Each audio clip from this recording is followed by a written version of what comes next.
Hi, I'm Andy Deitmeyer, chef for Mercy Medical Center. Hi, I'm Bobby Marty, registered dietitian, Mercy Medical Center, Cedar Rapids, Iowa. And today we're going to be making braised meat. I wanted to talk about braising meat because it's a wonderful way to take relatively cheap cuts of meat and turn them into something absolutely wonderful. As Andy said, you're taking a cheap cut of meat, which right now we have been really focusing on how can we help people learn how to eat healthy on a budget. And just to be aware, there's always a health budget too. So when you eat out, you can't escape higher sodium, usually higher fat, and definitely more calories.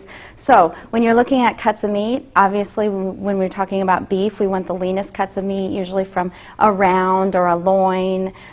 Today, Andy's going to use a shoulder.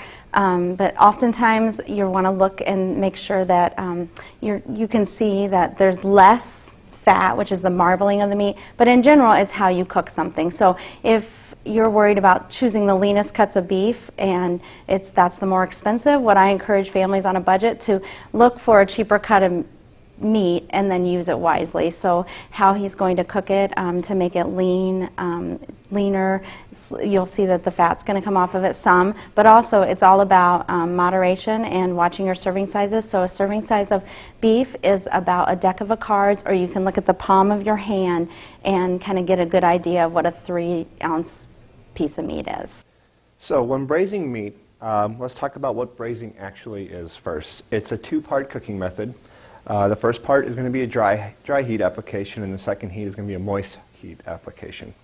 So what that's going to mean is first we're going to brown our meat and our vegetables in a hot pan, same as like a sauté. In the second part we'll be adding liquid and then reducing it down to a slow simmer. What makes braising meat a little bit different than maybe saying just putting it in your crock pot and letting it hang out all day, we get a lot of extra flavor from this first part of the cooking process, which is the dry heat. We get a lot of color on the meat, and all that caramelization on the meat and on the vegetables leaves this brown, it's called fond, on the bottom of the pan. And when we deglaze that with our liquid, that all comes up, and that's all going to be a really crucial part of what's going to flavor our broth and what eventually will be our cooking liquid. So to get started, we're going to take a hot pan, probably about medium-high heat. It's got a little bit of oil in here, olive oil or canola oil, something like that is just fine. Here I've got some beef. I've got it in about 2-inch by 2-inch cube chunks. This size will help it retain its actual shape as it cooks, but with them being broke down this size, it'll cook in a nice, reasonable amount of time as well. So I said, medium-high heat pan. Put our meat in there. And we really want to get a really nice, deep brown color on this. Don't be scared to let it get really, really dark, because in the end, that's what's really going to help make this taste great and give it a really rich flavor. We're getting some really nice, deep brown color on our meat right now. Like I said, this is really a crucial part of what's going to make this taste so good in the end. All that caramelization on that meat is going to create a lot of flavor in the end of this dish. We also want to add some vegetables. I've got a bay leaf. I like adding bay leaf anytime I'm going to do a slow cook like this. It adds a nice depth of flavor. And then we just have, as the French call it, mirepoix, carrot, celery, onion, and I have some garlic in here as well. I left them kind of big chopped like this because I'm going to serve them with the meat when it's done, so we get a little bit of vegetable in with our meat as well. These vegetables are going to impart a lot of flavor into what our actual end dish is going to be as well. So between the caramelization of the meat and the vegetables and the aromatic characteristics of these vegetables, it's going to really flavor our cooking liquid, almost like we're making a stock as we cook our meat in it.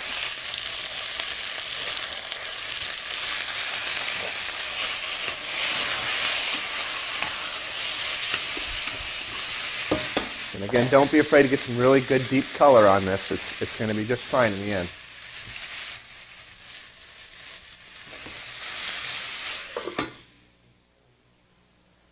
Okay, so at this point, we've got a lot of good color on our vegetables, really nice and caramelized. There's lots of brown fond on the bottom of the pan. That's all good. We want to see those things.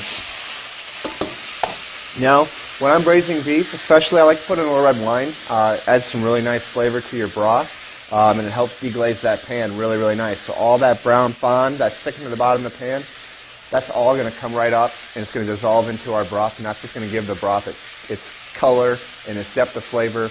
That's what makes it really good.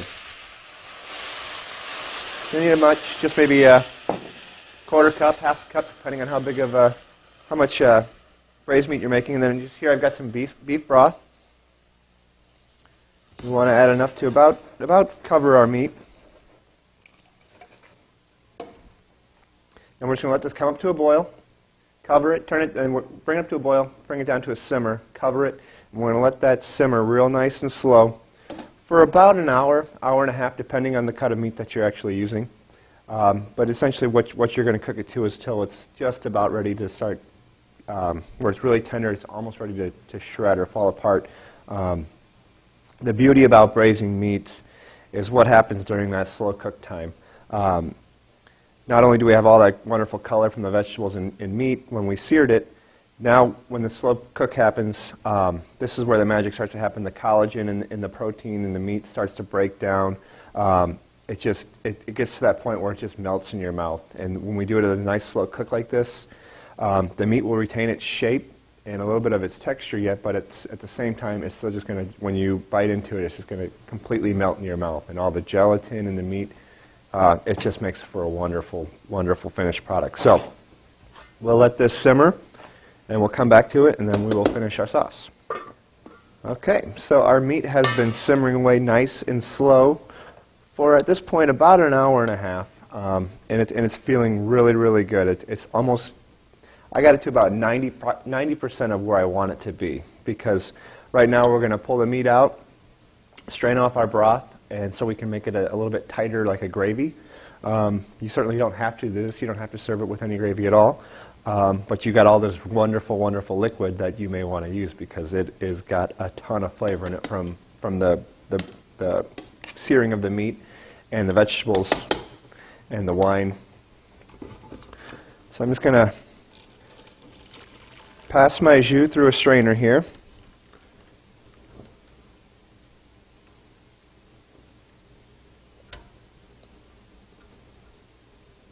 All right. And I'm going to throw all my salads just into the side here, another pot or whatever you wanted to. And I'm going to pour my liquid back in.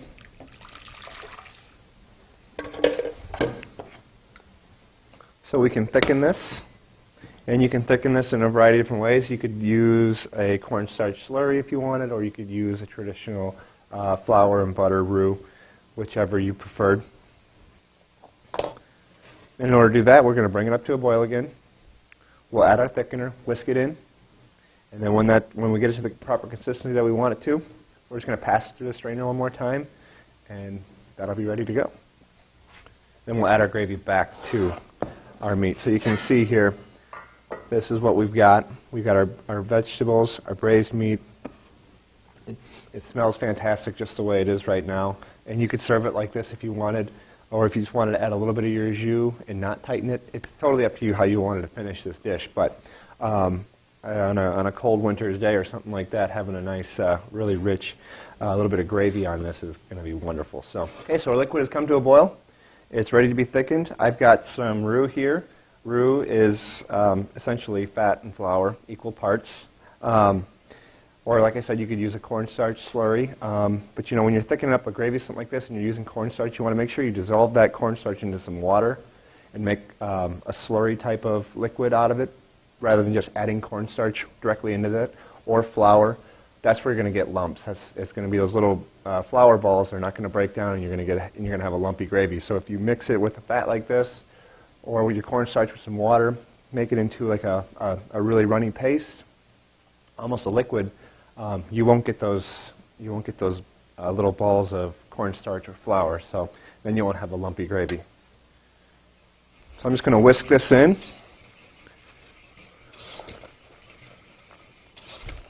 Oh, hey now.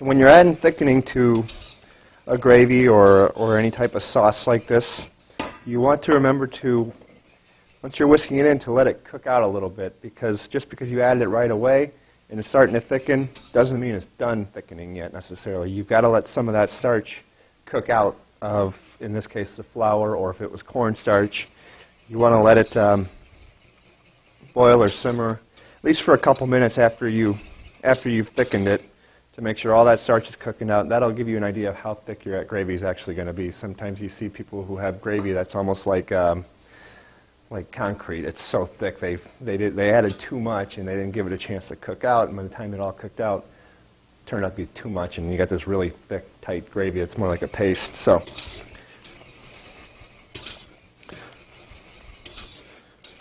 this is looking good. It's nice and tight, but not too tight. Tastes great.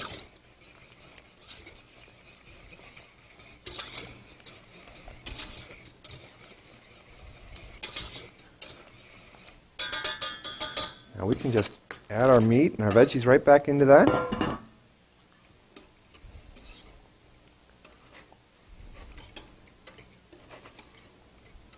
Oh, that looks awesome.